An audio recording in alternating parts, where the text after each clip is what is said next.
Hi all, ഞാൻ Aluva private bus സ്റ്റാൻഡിനടുത്തു നിന്നാണ് ഈ സംസാരിക്കുന്നത്.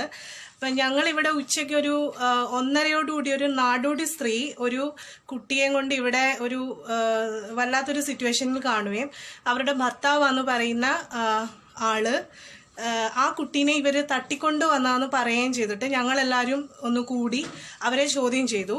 അപ്പം ഹൈ ടെമ്പറേച്ചർ പനിയോടുകൂടി നിൽക്കുന്ന ആ കുട്ടിയെ പലതവണ അവരുടെ കയ്യിൽ നിന്ന് താഴെ വീഴുകയും ഭർത്താവ് അതിനെ അടിക്കാൻ പോവുകയൊക്കെ ചെയ്തു. ആ കുട്ടിയുടെ വയറ്റിലൊന്നുമില്ല, അതൊന്നും കഴിച്ചിട്ടില്ല.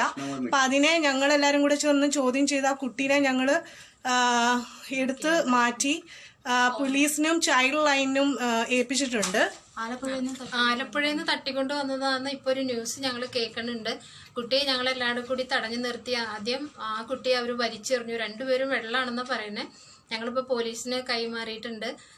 കൂടാതെ ചൈൽഡ് ലൈനിലും ഞങ്ങൾ വിളിച്ചു പറഞ്ഞിട്ടുണ്ട്. അപ്പം അതുകൊണ്ട് എല്ലാവരും കുട്ടികളെയൊക്കെ ഒന്ന് ശ്രദ്ധിക്കുക. അതുമാത്രമല്ല, ഞങ്ങൾക്ക് ആ ടൈം ലൈവ് വരാൻ പറ്റിയില്ല. കാരണം ഞങ്ങൾ ആ കുട്ടീനെ രക്ഷിക്കുന്ന ഒരു തിരക്കിലായിപ്പോയി. ഇപ്പോഴാണ് ഞങ്ങൾ ഓർത്തത് അന്നേരം ലൈവ് വരണമായിരുന്നു.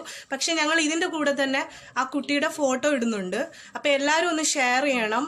ആലപ്പുഴയിൽ നിന്ന് ഇതുവരെ 3-4 ദിവസം മുന്നേ ഈ കടയിലുള്ള ആളുകൾ ആ സ്ത്രീനെ കണ്ടപ്പോൾ കുട്ടിയില്ലായിരുന്നു. പക്ഷെ പിന്നീടാണ് കുട്ടി അവരുടെ കൈ വന്നത്. അപ്പോൾ കുട്ടീനെ തട്ടിക്കൊണ്ട് വന്ന സ്ത്രീ തന്നെ പറഞ്ഞു ആലപ്പുഴയിൽ നിന്ന് പൊക്കിയതാണെന്ന്.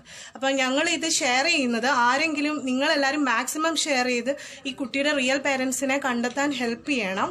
അപ്പം ഞങ്ങളെ കൊണ്ട് കഴിയുന്ന പോലെ ഞങ്ങൾ പോലീസിനെ കോണ്ടാക്ട് ചെയ്യുകയും ഞങ്ങൾ ചൈൽഡ് ലൈൻ ഏൽപ്പിക്കുകയും ചെയ്തു. കൂടാതെ ചൈൽഡ് ലൈനിന് നമ്മുടെ ഡീറ്റെയിൽസ് എല്ലാം കൊടുത്തിട്ടുണ്ട്.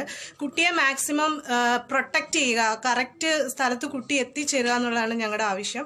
അപ്പം ഇതിൻ്റെ കൂടെ തന്നെ ഞാൻ പറഞ്ഞു എനിക്ക് ലൈവ് എടുക്കാൻ പറ്റിയില്ല ആ ടൈമിൽ, ബിക്കോസ് ഞാൻ അതിനെ ഹെൽപ്പ് ചെയ്യുന്ന ഒരു ടൈമിലായിപ്പോയി. ഞാൻ ഇതിൻ്റെ കൂടെ തന്നെ കുട്ടിയുടെ ഫോട്ടോ ഷെയർ ചെയ്യും. നിങ്ങളെല്ലാവരും ഇത് ഷെയർ ചെയ്ത് ഹെൽപ്പ് ചെയ്യണമെന്ന് റിക്വസ്റ്റ് ചെയ്യാണ്. Thank you.